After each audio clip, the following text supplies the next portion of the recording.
Assalamualaikum warahmatullahi wabarakatuh. Saya Nila Ariyanti, NIM A7101800061. Di sini saya akan menjelaskan mengenai hasil analisis risiko keamanan pada perusahaan yang bergerak di bidang cloud computing.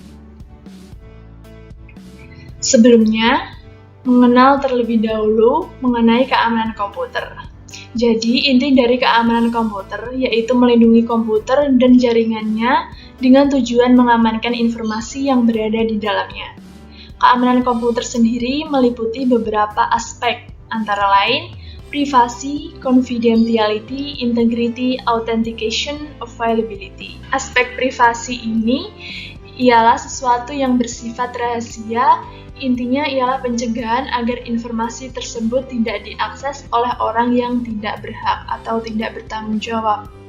Kemudian yang kedua, confidentiality, yaitu data yang diberikan kepada pihak lain untuk tujuan khusus tetapi tetap dijaga penyebarannya.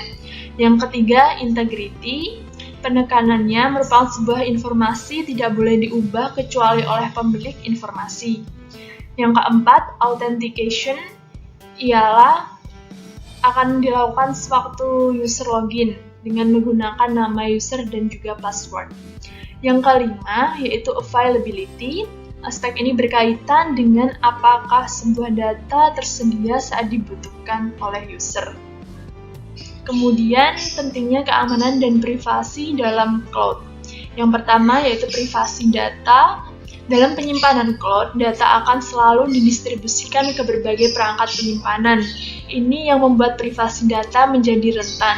Untuk melindungi kerahasiaan data dapat dilakukan dengan konfirmasi dua pihak, yaitu provider dan juga pengguna. Yang kedua, terkait dengan keamanan data, yang mengacu pada serangkaian kebijakan, teknologi, dan kontrol yang diterapkan untuk melindungi data, aplikasi, dan infrastruktur komputasi awan yang terkait. Kemudian, analisis risiko keamanan. Analisis risiko merupakan suatu proses untuk menentukan seberapa sering suatu peristiwa dan dampak risiko yang mungkin terjadi, serta seberapa besar konsekuensi yang ditimbulkan dari peristiwa tersebut. Tujuan dari analisis risiko ini yaitu untuk memahami risiko yang penting untuk dikelola secara aktif, dan juga menyediakan data untuk membantu menentukan prioritas penanganan risiko. Langsung saja, berikut merupakan beberapa hasil dari identifikasi risiko. Dalam tabel tersebut ada aspek aset, ancaman, penyebab, dan juga risiko. Yang pertama yaitu pada aset hardware, server, CCTV. Ancamannya berupa yang pertama kerusakan peralatan atau media, penyebabnya perawatan yang tidak teratur, kemudian risiko yang akan ditimbulkan yaitu kerusakan pada perangkat keras atau hardware. Ancaman yang kedua yaitu pencurian data, penyebabnya kurangnya pengamanan organisasi, risikonya pencurian data atau kehilangan informasi penting. Kemudian yang ketiga, hilangnya pasokan listrik. Ini merupakan ancaman yang berasal dari luar.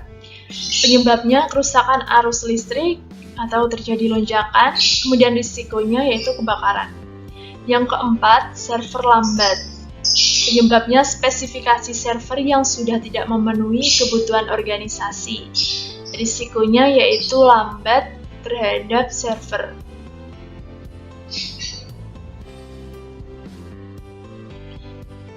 Selanjutnya, identifikasi risiko.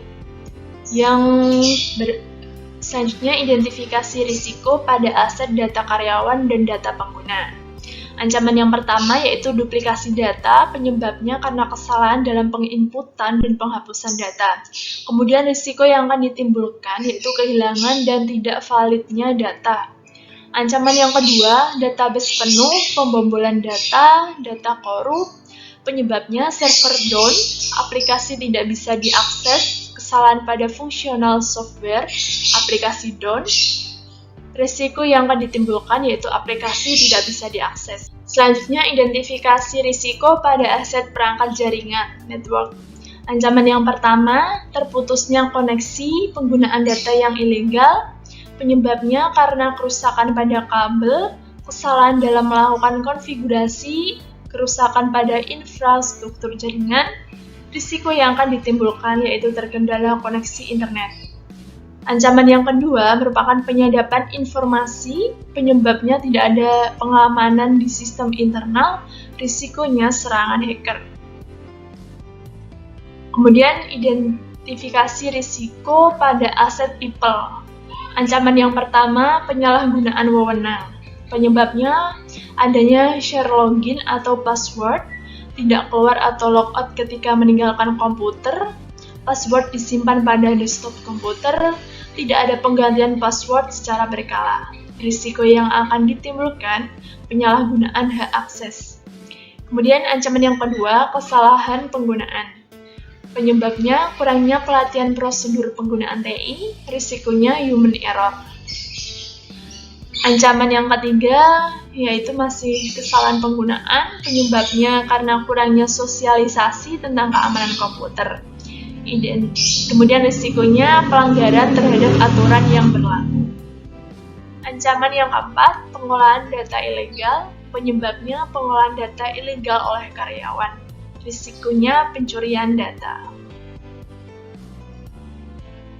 Sekian dari saya mengenai hasil analisis risiko pada perusahaan yang bergerak di bidang cloud computing.